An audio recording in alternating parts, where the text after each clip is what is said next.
میرے آقا اور مولا صلی اللہ علیہ وآلہ وسلم قضائے عمرہ کے لیے تشریف لے آئے نا. میرے آقا کریم علیہ الصلوۃ والسلام اونٹنی پر سوار ہے اور درباری شہر حضرت عبداللہ بن رواحہ رضی اللہ عنہ انہوں نے حضور صلی اللہ علیہ وسلم کی اونٹنی کی نکیل پکڑی ہوئی ہے.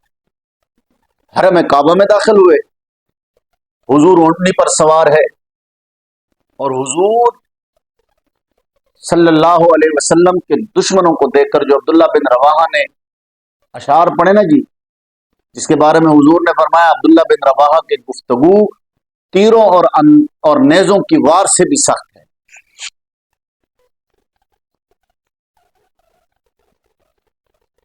اب امام الانبیاء اونٹنی پر سوار ہے، جن کے ساتھ رب راضی ہے وہ رب سے راضی ہے. اب ان کی بولی کیا ہے؟ حضرت عبداللہ بن رواحہ کو پچھلے سال والا غصہ بھی تھا کہ انہوں نے حضور کو عمرے کیوں نہیں کرنے دیا.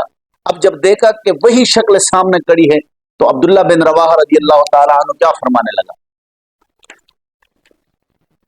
حضرت انس رضی اللہ تعالیٰ عنہ کہتے ہیں کہ نبی کریم صلی اللہ علیہ وسلم جب عمرہ قضا کے موقع پر مکہ میں داخل ہوئے، خلو بنی الکفار عن سبیلہ اليوم نضربکم علی طویلہ دربا یزیل الحام عن مقیلہ ویزہل الخلیل عن حلیلہ. فرمایا کافروں کی اولاد ان کے راستے سے ہٹ جاؤ کہ اشارے پر آج حضور کے اشارے پر آج ہمیں تمہیں ایسی مار ماریں گے جو تمہارے سروں کو گردنوں سے اڑا دے. وَيُذْهِلُ الْخَلِيلَ عَنْ خَلِيلِهِ. فرمایا کہ آج دوست کو اس کے دوست سے ہم غافل کر دیں گے. حضرت عمر رضی اللہ تعالیٰ عنہ نے جب سنا نا تو ابن رواحہ رضی اللہ تعالیٰ عنہ فرمایا تم کو اللہ کے حرم میں اور رسول اللہ صلی اللہ علیہ وسلم کے سامنے ایسے شعر پڑھتے ہو. میرا آقا کریم علیہ الصلوۃ والسلام نے کیا فرمایا؟ فرمایا چھوڑو انہیں، پڑھنے دو. قسم ہے اس ذات کی جس کے قبضے قدرت میں میری جان ہے، ان کے یہ اشعار کفار پر تیر لگنے سے بھی زیادہ سخت ہے. یہ ہیں بولی اسلام کی، جس کے لیے قبلہ بابا جی امیر المجاہدین فرماتے تھے کہ دین کے دشمنوں سے، ختم نبوت کے غداروں سے کیسی گفتگو کی جاتی ہے. آپ نے فرمایا اگر آج کسی نے حضور کا راستہ روکا تو گردنیں کاٹ کے رکھ دیں گے. جہاں جوں ہم مارنے کی اجازت نہیں، آج بندے کاٹ کے رکھ دیں گے. ناموس رسالت پہ ایسی بات ہوتی ہے. اور کلندر لاہوری شاعر مشرق علامہ محمد اقبال کیا فرماتے؟ خطر تابع و تمارا امتحان است، عیار جسم و جا را امتحان است.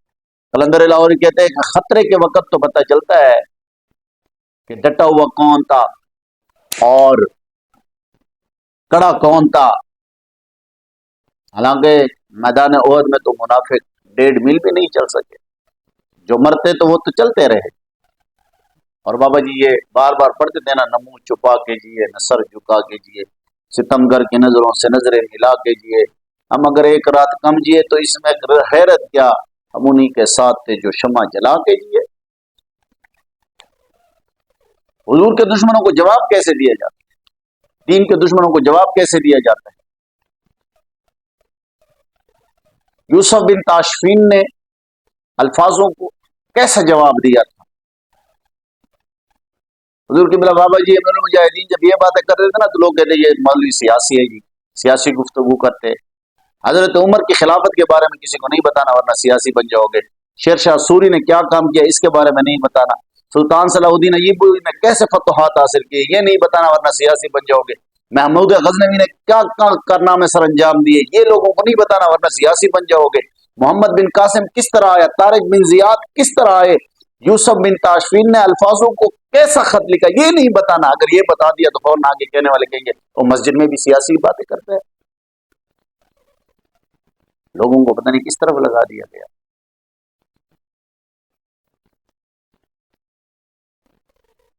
یوسف بن تاشفین کی الفاظوں سے جب جنگ ہونے لگی تو اس نے یوسف بن تاشفین کو خط لکھا، کہنے لگا تو میرا مقابلہ کرنا چاہتے، آسمان کے فرشتے بھی اگر تیرے ساتھ آ کر کڑے ہو جائے تو تو میرا مقابلہ نہیں کر سکتا. یہ مسلمانوں کے جنرل کو اس نے خط لکھا. اب یوسف بن تاشفین نے کہا اپنے وزیر کو کہ جواب دے دو. یہ عام جنگ نہیں تھی، اللہ اور رسول کی جنگ لڑ رہا تھا یوسف بن تاشفین. اس لیے وہ دلیر تھے، غیرت مند تھے۔ وزیر نے کافی طویل خط لکھا، فرمایا دشمنوں کو ایسے جواب دیا جاتا ہے؟ آپ نے ان سے خط لے لیا، کیا لکھا اتنا طویل خط؟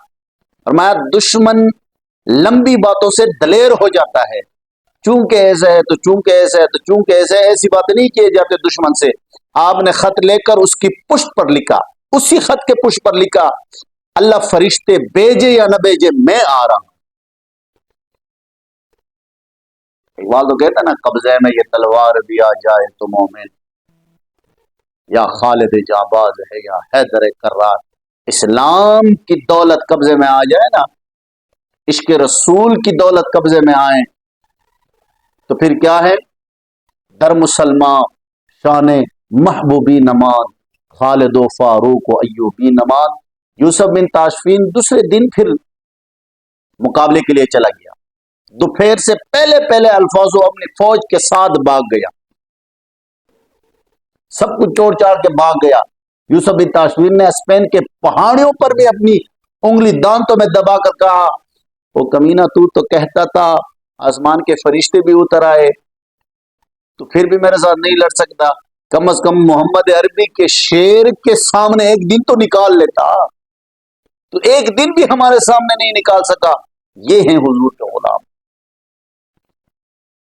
کہ کفار سے کیسے بات کی جاتی ہے۔ اپنی تاریخ پڑھے جی، ہمارے حکمران یہود و نصارہ سے کیسے بات کی جاتی ہے، جی جی کر کے نہیں بات کی جاتی، لیکن ہمارے حکمرانوں نے یہود و نصارہ کی باتیں کر کر کر کر کے حضور صلی اللہ علیہ وسلم کی امت کو زنگ آلودہ کر دیا۔ اقبال کہتے ہیں نا جی، در مسلمان شان محبوبی نمان، خالد و فاروق و ایوبی نمان۔ اقبال کہتے ہیں ان میں نہ کوئی خالد رہا نہ کوئی ایوبی رہا۔